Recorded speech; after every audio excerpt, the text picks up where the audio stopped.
in regards to the images that passed in the presentation. So I understand that I was speaking in a very broad way about the images, but they are specific images, and there is a specificity to how they were made, why they were made, and so I would like to discuss that. And maybe to begin with, also one quick intervention on your end. Does anybody have any questions in regards to what you've seen yesterday? No, thank you. Okay. Okay. So I'm gonna put the presentation. So the first question I want to raise when talking about images is the very materials with which these images are made. Sorry. So okay. So the first question I want to raise when you look at an image is how it's made, and the how is a very important question, because very often the how determines why this image is accessible and viewable to us 30,000 years after it was created. In the case of cave art that has been discovered all over the world, there is still to this day the mystery as to what kind of pigments and what kind of mixtures did they use for these colors to stick onto these stone surfaces. Okay, now where do colors come from in art? They come from nature. So all the oil paint, the paints that we use, all the colors we derive from rocks, from stones, from grounded material that you find in nature, and this is where color in art comes from. So that's and that question is as valid today as it was 30,000 years ago. And whenever you do something today, you still the question of the perennity, the longevity of the materials you're using is of question. Okay, and for instance, consider digital technology. Okay, digital technology today, when we have a digital file, we still do not know how long is this file valid for, and will tomorrow's devices be able to read the kind of files that we do. And for example, we talk a lot about, now everybody has film on their phones, on digital cameras, but still in the cinema industry, whenever they shoot a film, they shoot in digital, but whenever they need to safeguard, to make sure that this film is safe, they transfer it onto celluloid, which is the celluloid, the old film reels, right? Because they know that film reels do last for hundreds of years, but we still do not know what future is there for digital files. So that's the first question I want to address.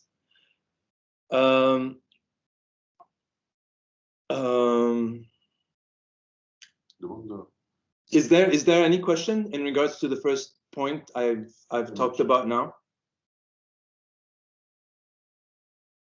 Hello? No. Okay. So from there we pass to the most simple form. I mean, the most basic, simple form of representation that, with a very the most basic pen you can execute, which is drawing. This is a work on ceramic. It's a Greek word. It's a Greek vase, excuse me. So it's a work on ceramic. So when you will go visit the Louvre tomorrow, you will be surrounded by artifacts. Every artifact was made in a certain way. The way that artifact was made has a direct influence over what you see. So in the case of this vase, for example, the red color that you see is in fact the color of clay, and the black color that you see is the color of burned clay. So the way you use materials, the way you interact with materials, the way you think about materials generates images. This is a miniature. It's a miniature of Khalila Wdumna. It's a miniature of Khalila Wdumna. So when you will also I've stressed a lot in yesterday's presentation on images and the relation of images to books and the way this has evolved throughout history. So, for example, this in a manuscript, the image and the writing are made by hand. This is the fundamentals of Arabic calligraphy.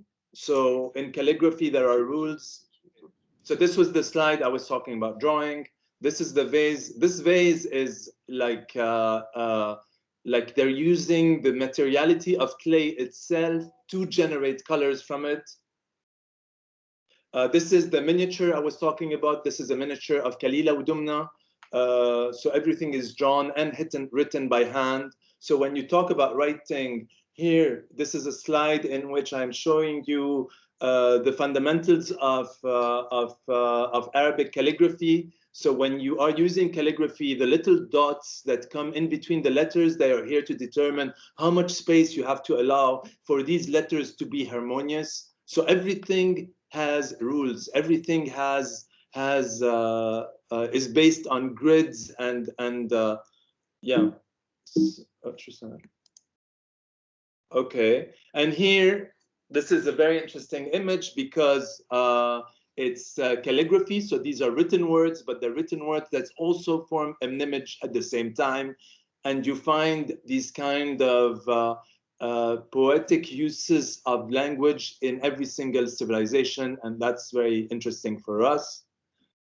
This is a binary code. So this is computer programming, and it's the base of everything that we do today. So when you talk about digital images are code. They're lines of code. They're lines of zeros and ones and equations. And one thing you can do today is that you can take the code itself and program it in order to alter or even to produce your image. So if there are any of you here who do coding, please speak out eventually. Okay. So here, this is the Delacroix painting. So I want you to pay attention to painting when you look at it. This here is a woodblock. So I want you in the museum, if you spot any woodblock, to highlight it. How do you recognize the woodblock? You recognize it because the shapes are carved in a very rough, in a kind of roughish manner. So there's yeah. So once again, I want to stress on the importance of printing in making images and the history of print that we went through yesterday. The cuneiform tablets, you will see in the Louvre Abu Dhabi what they call a bula, which is a little device they use to be able to count.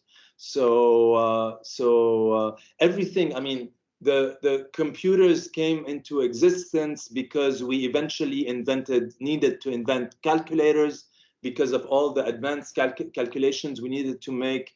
And these clay tablets that you see here are the basic, they're the basis of our need to calculate.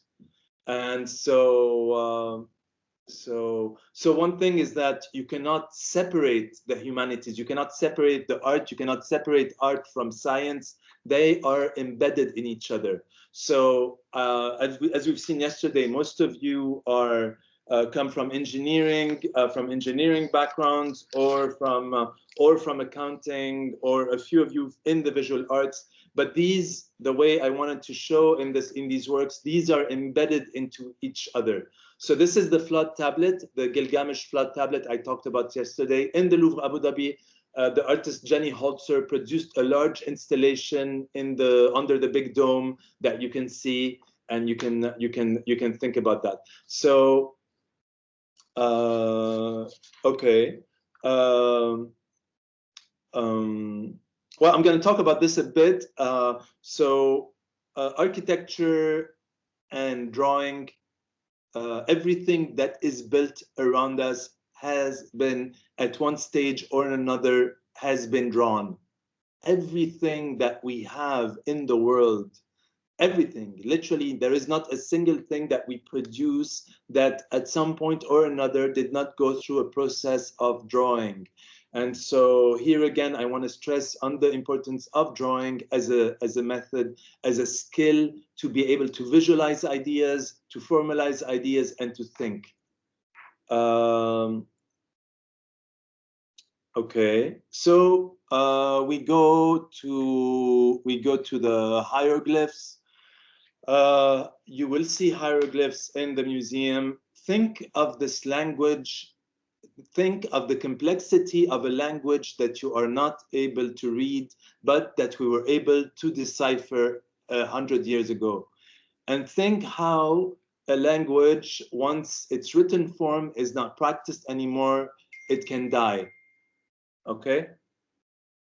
This is the, what's it called? The Nermer palette. So this is an important phase in hieroglyphs and in Egyptian art, because this is one of the first instances where we were able to read what was written there. And can you see my mouse hovering over the image? Hello? Yes. You can see my mouse? Hello? Yes. Yes. Ah, okay, amazing. Okay, so on this palette, there are two elements, two visual elements, two images that helped archaeologists to know what was happening here. And it's the story of one king who subjugated another. So it's the story of how this king, this pharaoh, managed to win over his enemies. And the key to read the image has been this part here, which is a catfish, and which you pronounce in a certain way, and another element here, which is pronounced in another way. And this is how they understood that Egyptians were using pictograms. So this is a fish, this is another element, how they used a fish and another element to pronounce a word, to pronounce a word. And at the origin of this innovation, this linguistic innovation, there is the very basic thing that we do all the time, and that obviously humans have been doing all the time, which is wordplay. You know, to create rhymes, to create. Okay. This is an image I've shown you in the presentation because of the plant that is present here. So here you see an Egyptian hunting. The plant that is here, this is papyrus, right? So if you spot that in the museum or wherever, please note this well. If I may interfere just a second.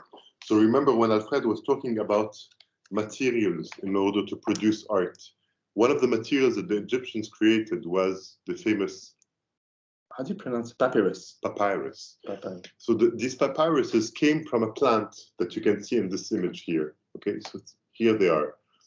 And basically they dried them and they had the whole process to make paper out of it. And then what's interesting is that you have a different art form and material that is used in its pigments. All right, and these pigments are 4,000-year-old. Yes, so this, for example, it's a painting made on plaster that was recovered, and And what's interesting is that these are pigments. These are natural pigments that come from nature, that are grounded and that are grinded, and then they add additives to it to make it stick onto another surface. So, and to this day, when you go to a digital printer, you want to print stuff, you have two kinds of inks that you can use. One of these inks is pigment ink, pigments that come from nature. So this is papyrus. The papyrus that you see on your right, it comes from the Roman time, and it was actually a contract for a man who sold a donkey to another man. So not all our cultural productions are important. Imagine the relevance of this papyrus here, which is the deal to sell a monkey. It's as if in 1,000 years, somebody found the receipt you got from the supermarket, you know, the list of supermarket thing that you bought. But chances are those receipts from the supermarket, they will not last. They do not last because they are made of thermal paper and it fades away very quickly. So nobody, I mean, yeah. So imagine the relevance of this in 1,000 years. Okay. Okay, sculpture. This is the sculpture of the head of Thucydides. Many sculptures in antiquity are missing, from antiquity, are missing their noses. And that has to do with various iconoclasts. So the people who throughout history have felt the need to destroy previous civilizations and so on and so forth. This is a fragment of papyrus from the book of Thucydides. So imagine that a book that I'm able to read today, which has been translated throughout history, this is how, in what state these books are in. As I mentioned in the talk yesterday, papyrus doesn't necessarily last very long in humid environments. So, which is why when they find, you know, the Dead Sea Scrolls or think they are preserved because they are in desertic areas. This is a drawing, a watercolor of an elephant. I was talking about, when I showed this image, I was talking about the import of ivory. As you know, to this day, the world is struggling to put a ban on the trade of ivory, and because necessarily whenever you have ivory, you have a dead elephant. So it's very important for us to think. So we've made a lot of art out of ivory, but think at what cost. And so when you talk of art and you talk of materials, you have to think of the cost, the actual cost this material has, not just the cost you're paying for it, but the cost it takes to produce it. And so, yeah. These are Greek masks. So these are Greek masks that were used in Greek theater, in Greek tragedy, including the tragedy of Oedipus Rex that I talked about yesterday. They're in clay. They're made of clay. So this is fired clay. And next to it, again, fragments of papyrus of the tragedy of Oedipus Rex written by Sophocles. And once again, you have to understand, before the invention of movable type in 1440, most books were endlessly copied by hand. So this is a scribe. A scribe is the person who knows how to read and write and fulfills the task of writing. And for instance, I was in Abu Dhabi a few years earlier, and I went to a square, and I was told that in this square, maybe till this day, I'm not sure, but maybe till to this day, you have men who sit with typewriters, and somebody who doesn't read and write. Imagine, for example, a guy who comes from India, cannot read or write. He goes to the man and he will type out a letter to send to his parents. So literacy, of course, is not to be taken for granted. Maybe there's a huge part of the human population which is still illiterate, so that's not something to be taken for granted at all. And also, more than that, is, I mean, there's literacy, writing raises the question of literacy, but also it involves the question of writing. And you have to keep in mind that a language that is not written dies. And so what's that? Oh. This is a mosaic. A mosaic is made out of broken down pieces of stone, and with a different way. Can I ask, who amongst you have seen a mosaic or knows what is a mosaic? Class? Me. Okay. Who's you? Sorry. So there's only one person who knows what a mosaic is. Anybody else? Is pieces of it's a little pieces that are gathered together so we can make photos out of it. An image. A photograph, as we said yesterday, is an image made with light. Mosaics are made of stone. So they're little fragments of stone of different colors and hues that are put together to create an image. And when you think of mosaics and you think of the digital technologies, when we make an image on Photoshop, so digitally, there are two ways to go about images, okay? There is pixel-based and vector-based. A vector is an image which is made to be blown up or made small as much as you want. A pixel-based image is so the direct implication of a vector, what is made out of vectors, logos, signs, these kind of things are made of vector. If you're familiar, these are made on a program called Adobe Illustrator, or for the architects, engineers, everything, you can make vectors on AutoCAD. AutoCAD is a vector-based software where no matter how many lines you have, the file doesn't get too heavy.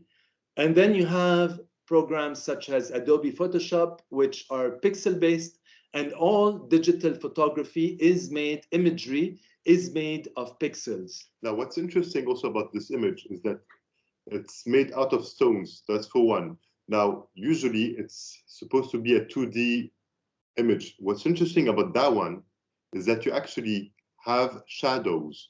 I don't know if you do see the shadow. Yes. On each and every one of these objects. What does the shadow show you? We're going from a 2D image to a 3D impression suddenly. And this is 2,000-year-old, where they were aware of, giving some realism to an image, had to go through the notion of light and through shadows. Now, I have something else to say about that image. Why would you put time and money? Because all art costs. It costs time, it costs material, and it costs somebody to do that thing. So why would you pay money? Why would you invest time and effort to create a mosaic which is placed on the floor out of trash? So because here they're literally depicting trash. And it's very important for us to think about our relation to trash, okay? Like here, this was a reflection, this mosaic is a reflection on the fleeting nature of life, on how life is, we live, we party, we everything, and then you're left with a floor that is dirty. So here it was a reflection on that, and it's very important for us to think of whatever we leave behind, okay? So, okay, this is Alfred, how much time do you think you want to allocate for the presentation before we go to the studio tour? Because our students are expecting also that. Okay. Let me just finish first. Okay, this is it's a painting, also a painting made on panels of wood. So okay, this is a wood block. So this is an image that has been carved. The negative of the image has been carved in a piece of wood. It has been inked and then it has been applied to the paper. This is artist Damien Hirst. This is artist Alberto Giacometti. This is artist Jeff Koons. This is a member of ISIS demolishing a mural in Iraq. Or was it Syria? This is an etching. This is an etching of a baby in a womb. So this is at the time when anatomy, in the 1500s, when anatomy became a very important discipline. They started dissecting bodies, opening bodies, but most importantly, they started drawing. But the reason, it's not that people could not draw before, but at that time, printing capacities enabled the draftsman to create a lot of copies of these books, which made it viable to exist. This is also a woodblock. This is a relief an Egyptian relief in a wall. You can see the hieroglyphs. Pay attention to these in the Louvre. These are the remains of a Greek temple in Greece. This is Fra Angelico. This is the angel announcing to the Virgin Mary. Anyways, this is a fresco. The important thing about this fresco is that at this point, we started representing architect.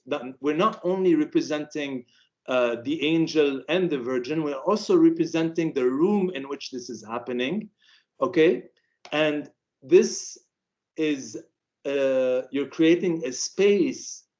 And by creating a space, by placing these people in a space, by taking the time to draw this architecture, we become participants in the action. It's as if we were also present in that space at that time, okay? This is an Inca drawing of human sacrifices.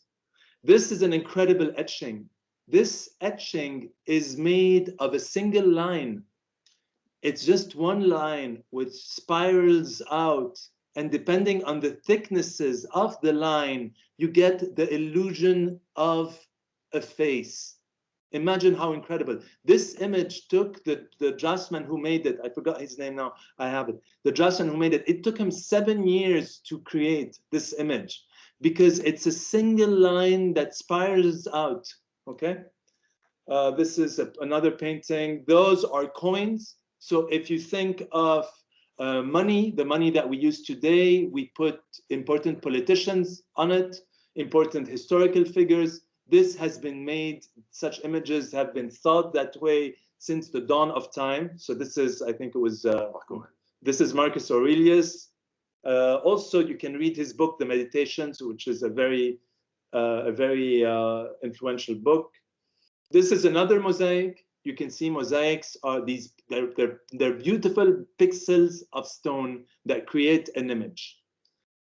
Another bas-relief. This is from the 2nd century before Christ. This is a woodblock after Christ, excuse me, this is a woodblock.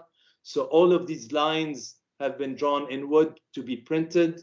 This is another woodblock. This is the actual woodblock. So this is the actual object with which a print is made. These are Qur'ans. This is a very famous Qur'an called the Blue Qur'an. Maybe there is one in the Louvre. Pay attention for the book. This is an engraving. An engraving means that everything has, all those lines have been carved in a metal plate. Engraving is the basic. It's the first. It's the time when we could produce finer images than we could before. So you get a lot more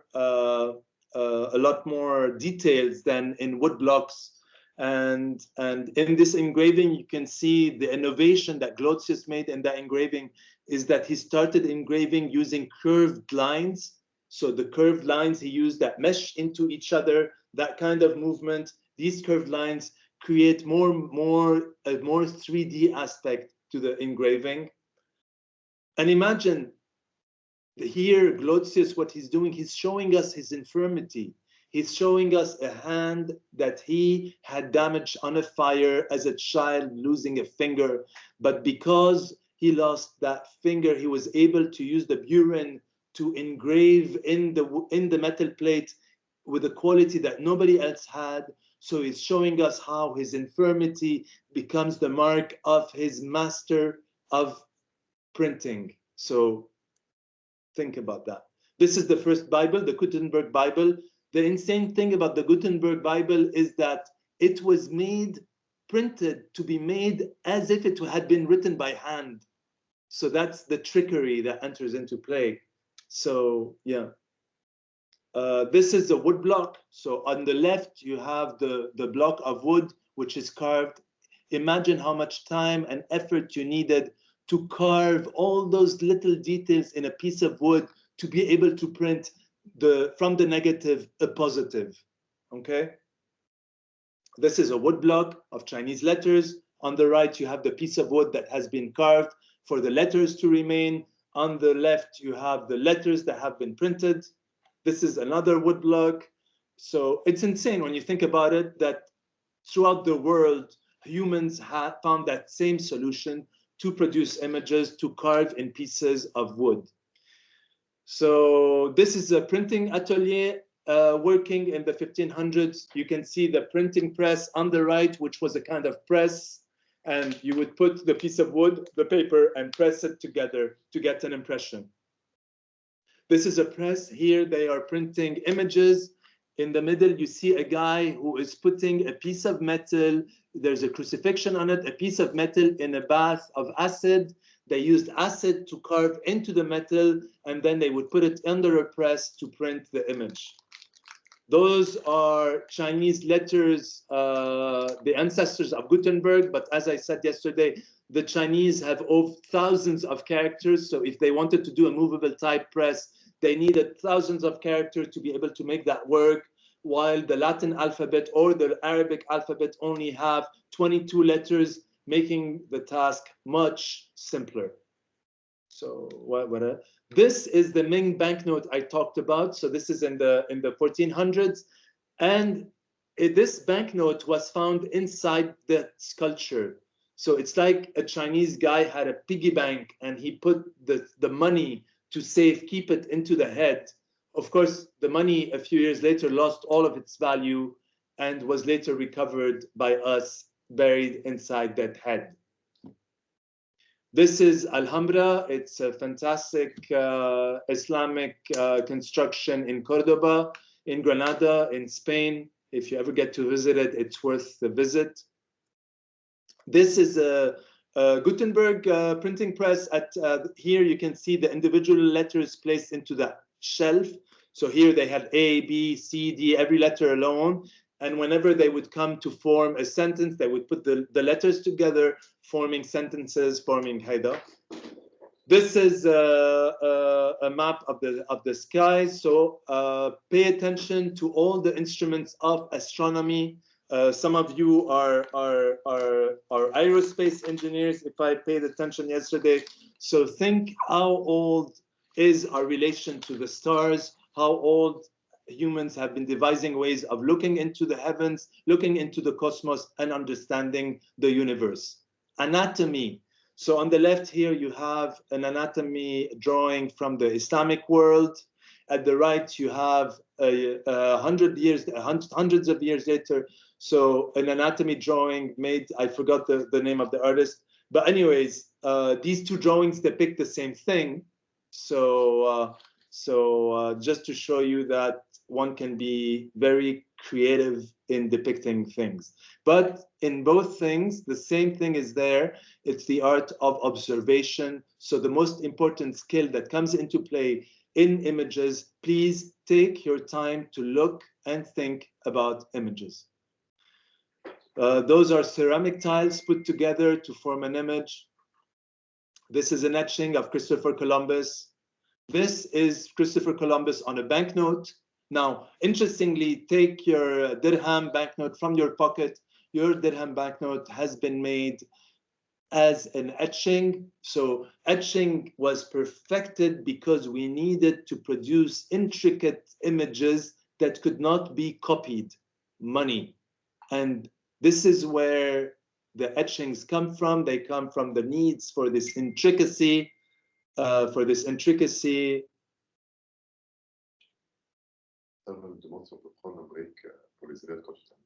Selma, you want to take a break? When you're done. Hello? If we can, in 5 minutes, we'll take a break for al-Maghrib, Salat al-Maghrib. Yes, of course. Okay. After we finish, yeah. In 5 minutes. In 5 minutes. Okay, fantastic. This is an engraving. This is an engraving, a print, therefore, of a slave ship. So this is the new ships that the Spanish had done that were used then to carry populations from Africa to work the mines of America. And the story is related to a virus. When the Spanish went there, they took viruses with them, and viruses depleted the local populations. So then they thought, why not bring other populations there to make them work? And this is the tragic history of slavery. This is the rhinoceros. It's a woodblock. It's the rhinoceros, Albert Dürer's rhinoceros. This is an actual drawing by Galileo. So think of the humor. So the guy was almost lost his life because he confronted the church by telling them that it was not the earth that was in the center of the universe, because the church thought around that time that since God has this privileged relation to us, we must be at the center of the universe because the universe was created for us. But Galileo, by observation, noticed that no, in fact, the sun, the earth was moving around the sun, not the other way around. And imagine the humor in that drawing, okay?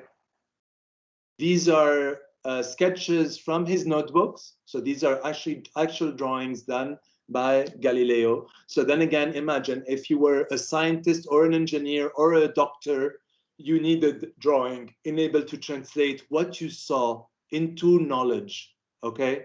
So art is not just, you know, beautiful images. There is knowledge in every image. This is Isaac Newton. Also, this is Isaac Newton engraved to be present on the 1 pound bill. So this is, I think it might not be in circulation anymore. I don't know. So Newton, who discovered the force of gravity. But imagine everything that he did, everything that Newton discovered, he discovered because of the power of observation, which is why you have next to him the prism. This prism is a device that was sold in markets in Britain around that time. It was called fool's vision or something like that, something, because it was a gadget. The prism was actually a gadget, sold as a gadget. But, and this is the telescope. So imagine that everything that Newton was able to do, he was able to do because he took the time to observe. This is the camera obscura. So this is something that you can do in your house today.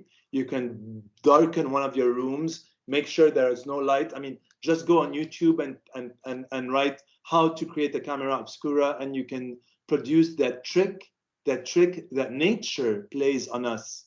So we're not, we're not the ones always playing the tricks.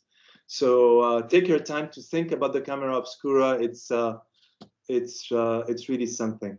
And it's the origin of the camera. Yeah, so every camera, your iPhone, we are able to, I mean, now our eye is a camera obscura. We are able to talk because of camera. So this is the nature of light. This is light. This light is life.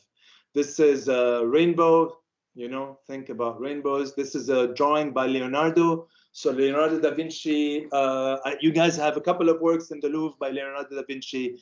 And the most incredible things that Leonardo produced were his drawings.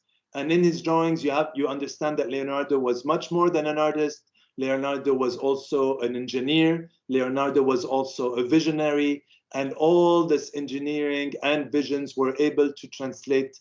He was able to translate because of his drawing skills, because he was able to turn these into images, images being knowledge. This is a watercolor. One of you mentioned that she liked to do watercolors yesterday. So this is a watercolor of Newton's telescope. Okay. This is a microscope. This is Anton van Leeuwenhoek's.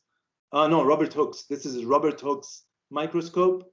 Robert Hooke and Newton were kind of enemies.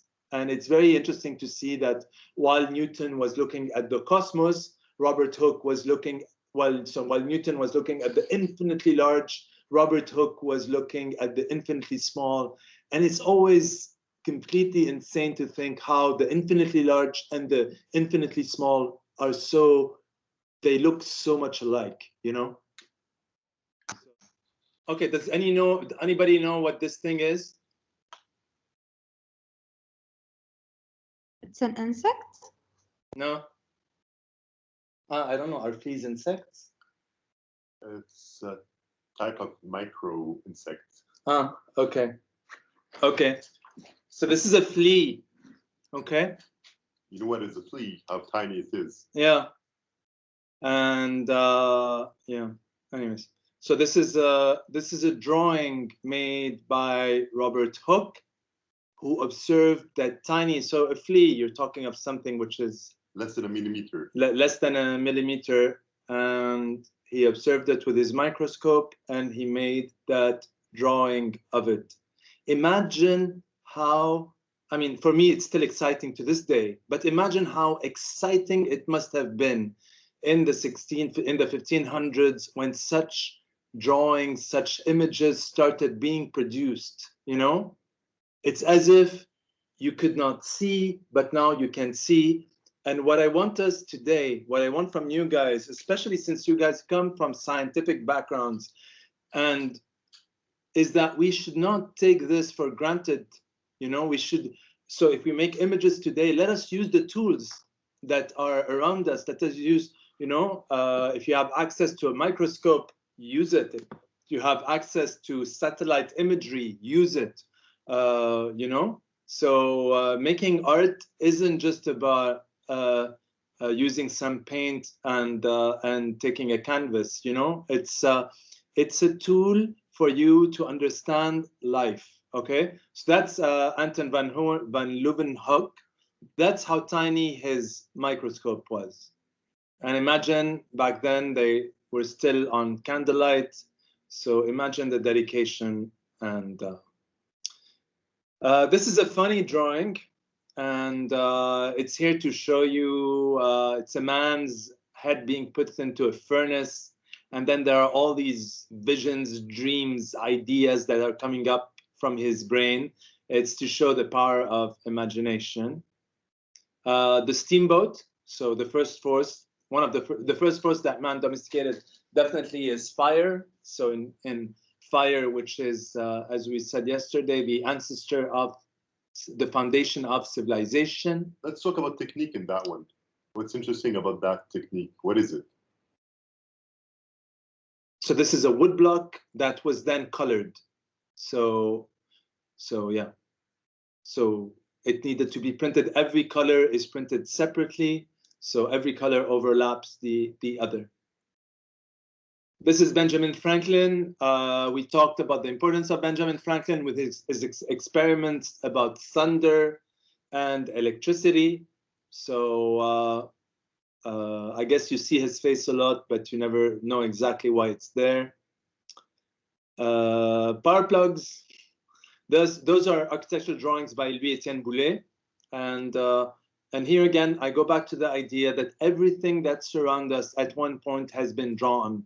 And technically, what differentiates the Louvre Abu Dhabi? So of course you can see, like all great architecture, the greatest challenge has always been to produce domes, you know? It's in whenever you have a church or a mosque, or the dome is engineering, from an engineering point of view, the dome is a challenge, a great challenge to produce a dome. This drawing by Boulet, the dome is so large that at the time, of course, it was inconceivable to be built. And maybe it is still a big challenge to build this today, okay? But the difference between, of course, this has been drawn, the Louvre Abu Dhabi has been drawn, you need to draw it in order to build it. And the difference between, in Abu Dhabi, for example, you have a lot of beautiful modern buildings. So the architectural heritage of the modern period is very interesting in Abu Dhabi. And when you see an ugly building has also been drawn. So really the difference is in the drawing. So if you have to begin with a beautiful base, and I'm not using beauty as just, beauty is, it's ideas, beauty is everything, okay? Beauty is, it's not just a word, you know? It's beauty is a challenge, okay? So think about that drawing and the importance of drawing. So to show you the scale, this is a section of the building. So this is a cut. You make a cut through the building. And here is the scale of how, this is the tomb of Newton as Boulet conceived it. And then the dome is perforated by holes so that when you are inside, you feel that you're caught inside the cosmos, okay? That was the illusion, the impression that this building was meant to create. This is the guillotine, so machinery. We make machines. This is the guillotine again. And what's important, I talked about the French Revolution, because the French Revolution, this is when printing presses started to spread ideas. So one, you know, when you hear Trump last year and fake news and all this thing, all of this begun with in that period. This is a lithograph, so this is when printing became finer. This is Alessandro Volta demonstrating the first battery to the Emperor Napoleon. You have a painting by Napoleon in the Louvre, Napoleon on his horse. It's painted by Jacques-Louis David, who, interestingly, is the guy who made that drawing of Marie Antoinette being taken to the scaffold. So think of how the power of art and the power that is in images, okay? So you can see the painting by Napoleon on a horse in the Louvre. Jacques-Louis David made 5 different, so it was a commission of 5 paintings, so there are 5 different versions of that same painting in the world. This is also the consequences of the Napoleonic Wars, so the wars that Napoleon's launched in Europe. This is a painting made by Goya, a very influential Spanish painter, showing the killing of men by the troops of Napoleon. So this, so in history, in art history, in art, you always find history. And okay, this is the poet Byron, who is the father of Ada Lovelace, who created the first computer program and who was the first to conceptualize that a device that was made to produce calculations, if given the right orders, could fulfill any task. So think about that. These are the first experiments on electricity when they tried to revive the dead. Frankenstein, the first horror book, and the first photograph taken by Niepce. So how was the first photograph taken? They had observed for thousands of years that through a hole, you get the reflection of an image. The challenge was, how do you save that image? How do you fix it? And for years, if not hundreds of years, there were experiments, and it's only when they discovered a light-sensitive material, so it's a material that becomes dark when it comes into contact with light, that the conceptualization and the implementation of how to fix an image, how to paint with light, was made possible. The first photograph in the history. The first typewriter doesn't look at all like a typewriter. This is innovation. The Morse code, which is at the base of all our communication, our telecommunications today, the Morse code.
So so the first task you guys are gonna do, the first thing I am asking you to do for the course is each one of you is going to open a Pinterest account, and you're all going to send me your Pinterest on my email.